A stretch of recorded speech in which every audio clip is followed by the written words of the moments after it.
తాకట్టులో ఉన్న బంగారాన్ని విడిపించి ఆ రోజు ఆన్లైన్ రేటుకే మేము కొంటాం. Sharma gold company. అందరికీ నమస్కారం. కాలజ్ఞాన తత్వబ్రహ్మ, ప్రాచీన సంఖ్య మరియు ప్రశ్నాశాస్త్ర నిపుణులు వీరబ్రహ్మేందర స్వామి గారి ఉపాసకులు డాక్టర్ కృష్ణమాచార్యులు గురుగారితో మనం ఇప్పుడున్నాము. నమస్కారం గురుగారు. జై వీరబ్రహ్మ జై గోవిందమాంబ జై. నేను మీ కృష్ణమాచార్య శ్రీ బ్రహ్మపదం. గురుగారు, 2024 సంవత్సరం కన్యారాశి వారికి ఎలా ఉండబోతుంది? కన్యారాశి వారు పాటించవలసిన పరిహారాలు ఏమిటి? జై వీరబ్రహ్మ జై గోవిందమాంబ జై. 2024 సంవత్సరం కన్యారాశి వారి యొక్క రాశిఫలం. శివాయ బ్రహ్మణే నమ, వీరబ్రహ్మేంద్ర స్వామినే నమో నమ. కన్యారాశి వారికి మిశ్రమ ఫలితాలు ఉన్నప్పటికీ కూడా, మధ్యస్థమైనటువంటి ఫలితాలు ఉన్నప్పటికీ కూడా వాటిలో కూడా చాలా మంచి ఫలితాలు కలిగేటువంటి అవకాశం ఉంది. ఎందుకంటే రాహుకేతువులు 7, 1 స్థానాల్లో సంచారం ఉంది. శని భగవానుడి యొక్క స్థితి 6వ స్థానం. దేవగురువు అయినటువంటి బృహస్పతి అష్టమ మరియు భాగ్యస్థానాల యొక్క సంచారం. దైనందిన జీవితంలో పెద్దల నుండి సహకారం లభిస్తుంది. ఎంతో కాలంగా సరైనటువంటి వృత్తి ఉద్యోగం లేక ఇబ్బంది పడుతూ ఉన్నటువంటి మీకు పెద్దల సహకారం వల్ల జీవితంలో స్థిరపడేటువంటి యోగం మాత్రం తప్పకుండా ఉండేటువంటి అవకాశం ఉంది. వ్యక్తిగతమైనటువంటి జీవితంలో మాసాలు, సంవత్సరాలు మారిపోయి ఖాళీగా ఉండిపోతున్నాం, ఫలానా వృత్తిలో ఉన్నాం, ఉద్యోగంలో ఉన్నాం, నిలకడగా ఉన్నామని చెప్పుకోలేనటువంటి పరిస్థితుల్లో ఉన్నటువంటి మీకు ఒక వృత్తి ఉద్యోగంలో స్థిరపడేటువంటి యోగం మాత్రం ఈ సంవత్సరంలో తప్పకుండా రాబోతూ ఉంది. దైనందిన జీవితానికి సంబంధించి భగవత్ సంబంధమైనటువంటి అనుగ్రహం చేత కుటుంబానికి సంబంధించిన పెద్దలవ్వచ్చు, తల్లిదండ్రులవ్వచ్చు, వాళ్ళ అనుమతి లేదా ఆశీస్సుల చేత వారసత్వ సంబంధమైనటువంటి విషయాల్లో సమస్యలన్నీ పరిష్కారం అవుతాయి. ప్రత్యేకించి పెద్దలు మీ గురించి ప్రత్యేకమైనటువంటి నిర్ణయాలు తీసుకొని మీకు ప్రయోజనం కలిగించేటువంటి పరిస్థితులను కూడా మనం చూడొచ్చు. దైనందిన జీవితంలో ఈ అద్భుతమైనటువంటి ఫలితం వల్ల విశేషవంతమైనటువంటి మానసికమైనటువంటి సంతోషానికి కారణమయ్యేటువంటి అవకాశం ఉంది. పాత రుణాలన్నీ తీర్చివేస్తారు. కొత్త రుణాలకు సంబంధించిన విషయంలో బ్యాంకులు, ఆర్థిక సంస్థలు వాటి దగ్గరికి వెళ్ళి మీరు రుణాలకు ప్రయత్నం చేస్తే అనుకూలవంతమైనటువంటి పరిస్థితుల్లో రుణాలు మంజూరయ్యేటువంటి అవకాశం ఉంది.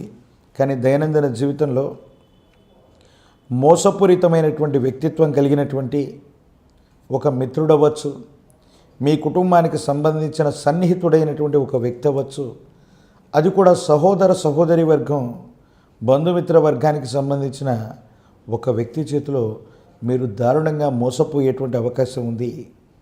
భాగస్వామ్య వ్యాపారాలు చేసిన, ఎక్కువ మొత్తంలో ధనాన్ని మీరు పెట్టుబడిగా పెట్టిన, ఇతరుల ధనాన్ని తీసుకొచ్చి వేరొక వ్యక్తిలో చేతిలో పెట్టడం, తత్కారణంగా వారు దివాలా తీయటం, లేక వాళ్ళకున్నటువంటి పరిస్థితుల్లో మళ్ళీ మీ డబ్బులు తిరిగి ఇవ్వకపోవటం వల్ల విపరీతమైనటువంటి ఒత్తిడికి కారణమైనటువంటి పరిస్థితుల్ని మాత్రం మీరు తప్పకుండా చూసేటువంటి అవకాశం ఉంది. కాబట్టి మధ్యవర్తిత్వ పంచాయతీలు, ఇతర వ్యక్తులకు డబ్బుల విషయంలో హామీగా ఉండటం, ఇతర వ్యక్తులకి మీ స్వహస్తాలతో వెళ్ళి డబ్బులు ఇవ్వటం, ఈ పరిస్థితుల వల్ల ఇబ్బంది కలిగేటువంటి అవకాశం మాత్రం తప్పకుండా జరగబోతూ ఉంది. వ్యక్తిగతమైనటువంటి జీవితంలో ఆరోగ్యపరమైనటువంటి అంశాల పట్ల తస్మాత్ జాగ్రత్త. ఇప్పటి వరకు లేనటువంటి ఒక ఆరోగ్యపరమైనటువంటి అంశం మిమ్మల్ని ఇబ్బంది పెట్టచ్చు. ఆరోగ్యకరంగానే ఉన్నాను, అంతా బాగుంది అనుకుంటున్నటువంటి మీకు ఆరోగ్యపరమైనటువంటి స్థితిగతుల్లో ఏవో తెలియని మార్పులు, ఇబ్బందులు, ఆందోళన కలిగించేటువంటి పరిస్థితులు ఉండేటువంటి అవకాశం మాత్రం కనపడుతూ ఉంది. భగవత్ సంబంధమైనటువంటి అనుగ్రహం వల్ల మీరు ఊహించే గొప్ప సమస్య కాకపోయినప్పటికీ కూడా ఏవో తెలియని ఆందోళన కలిగించేటువంటి పరిస్థితులు తప్పకుండా వస్తాయి. భార్యాభర్తలు, కుటుంబానికి సంబంధించినటువంటి కొంతమంది వ్యక్తుల మధ్య అనవసరమైనటువంటి ఒక ముఖ్యమైనటువంటి విషయంలో అభిప్రాయ భేదాలు ఏర్పడుతూ ఉంటాయి.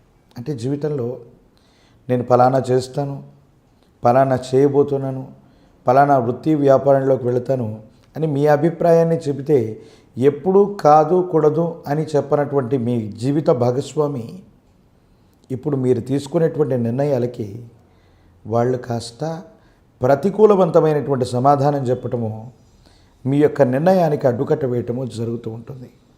భార్య లేదా భర్త సంబంధమైనటువంటి వర్గం వారి కుటుంబ సభ్యులతో ఒక ముఖ్యమైనటువంటి విషయంలో తీవ్రమైనటువంటి వాగ్వివాదం జరగటం, మిమ్మల్ని తక్కువ అంచనా వేస్తున్నారనో తప్పుగా అర్థం చేసుకుంటున్నారనో ఒక ముఖ్యమైనటువంటి విషయంలో మీరు భావోద్వేగానికి లోనయ్యేటువంటి అవకాశం ఉంది.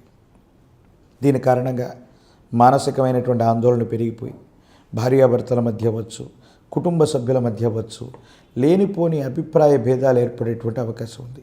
కాబట్టి జీవితంలో ఏదైనా సరే మీరు వినకూడని మాట విన్నా, ఫలానా వాళ్ళు అన్నారని తెలిసినా కూర్చొని మాట్లాడుకునేటువంటి ప్రయత్నం చేయండి తప్ప ఎవరో వ్యక్తి చెప్పినటువంటి విషయం అక్షర సత్యమని వాదించడం వల్ల ఒక మంచి వ్యక్తితో మీకున్న సంబంధ బాంధవ్యాన్ని కోల్పోయేటువంటి అవకాశం ఉంది. జీవితంలో వృత్తి ఉద్యోగాలు బాగున్నాయి, ఆర్థికపరమైనటువంటి అంశాల్లో ఉన్నతిని సాధిస్తారు. జీవితంలో వృత్తి వ్యాపార సంబంధమైన విషయాల్లో ముందుకు వెళుతూ ఉన్నటువంటి కారణంగానే ఈ తీవ్రమైనటువంటి నరఘోషలు, నరదృష్టి, నరపీడ ఇవి ఎక్కువ అవటం వల్ల ఆర్థిక నష్టం, కుటుంబపరమైనటువంటి అంశాల్లో ఇబ్బందులు, ఈ సమస్యలు, ప్రతిబంధకాలన్నీ కూడా మీరు ఎదుర్కొనేటువంటి అవకాశం ఉంది. అంటే జీవితంలో ఎప్పుడైతే ఒక మనిషి కష్టాల నుండి నెమ్మదిగా బయటపడుతూ జీవితంలో పురోగవృద్ధి సాధిస్తాడో అతని వెంట నడిచేటువంటి వ్యక్తులకు కూడా తీవ్రమైనటువంటి నరఘోష, నరదిష్టి, నరపీడ సోకుతాయి అనడానికి మీ జీవితంలో జరగబోయేటువంటి ఇలాంటి సంఘటనల్ని మనం ఉదాహరణగా చెప్పచ్చు. ఏది ఏమైనా ఈ నరఘోష, నరదిష్టి, నరపీడలు అధికంగా ఉన్నటువంటి సందర్భంలో మీరు ఏది సాధించినా చివరి నిమిషం వరకు గుప్తంగా ఉండటం, రహస్యంగా ఉండటం చేస్తేనే యోగదాయకమైనటువంటి ఫలితం వస్తుంది. భవిష్యత్తుకు సంబంధించిన విషయాలన్నీ సానుకూలవంతంగానే ఉంటాయి, అనుకూలంగానే ఉంటాయి. సంతానపరమైనటువంటి స్థితిగతులు బాగున్నాయి. రాజకీయ రంగాల్లో ఉన్నటువంటి వాళ్ళకి ఆకస్మికమైనటువంటి ధనలాభం లేదా పదవీ ప్రాప్తి, నిరుద్యోగికి ఉద్యోగ శుభవార్తలు వింటారు, ప్రయత్నాలు సానుకూలంగా ఉంటాయి. మహాకాలభైరవ స్వామి వారి యొక్క రక్షని మెడలో ధరింపచేసుకోవటం, పరమ ప్రశస్తవంతమైనటువంటి జ్ఞానప్రసూనాంబ సమేత కాళహస్తీశ్వర స్వామి వారి యొక్క క్షేత్రం శ్రీకాళహస్తికి వెళ్ళి రాహుకాల సమయంలో అమ్మవారిని, స్వామివారిని సమీపించి అమ్మవారికి, స్వామివారికి రాహుకాలంలో జరిగే అభిషేక క్రతువును తిలకించండి. విశేషవంతమైన ఫలితాన్ని మీరు పొందుతారు. తాంత్రిక విధానంలో గురుమంత్ర సంపుటీకరణ చేయించిన, తంత్రమాల హవనాన్ని చేసిన పరిస్థితులన్నీ మీకు అనుకూలంగా మారుతాయి. యోగదాయకమైనటువంటి స్థితిని మీరు చూస్తారు. శనగలు లేదా శనగపిండి వీటితో వండినటువంటి ఏదైనా నివేదన గురు సంబంధమైన దేవతా స్వరూపాలకి గనక మనం నివేదన పెట్టిన, ఆ నివేదనను 10 మందికి పంచిన చాలా అనుకూలవంతమైన ఫలితాన్ని మీరు పొందుతారు. గురువారాల పూట నియమనిష్టలతో కూడినటువంటి జీవన విధానంతో ఉంటూ, ఏకభుక్తంతో ఉంటూ, నేల మీద పవలిస్తూ, గురువారం పూట మాత్రం నియమనిష్టలతో కూడిన జీవన క్రతువుల్ని మీరు చేస్తూ ఏదైనా ఒక గురుమంత్రాన్ని తీసుకొని సాధన చేయండి. ప్రతిబంధకాలన్నీ తొలగిపోయి అనుకూలవంతమైనటువంటి పరిస్థితులు మాత్రం తప్పకుండా వచ్చేటువంటి అవకాశం కనపడుతుంది.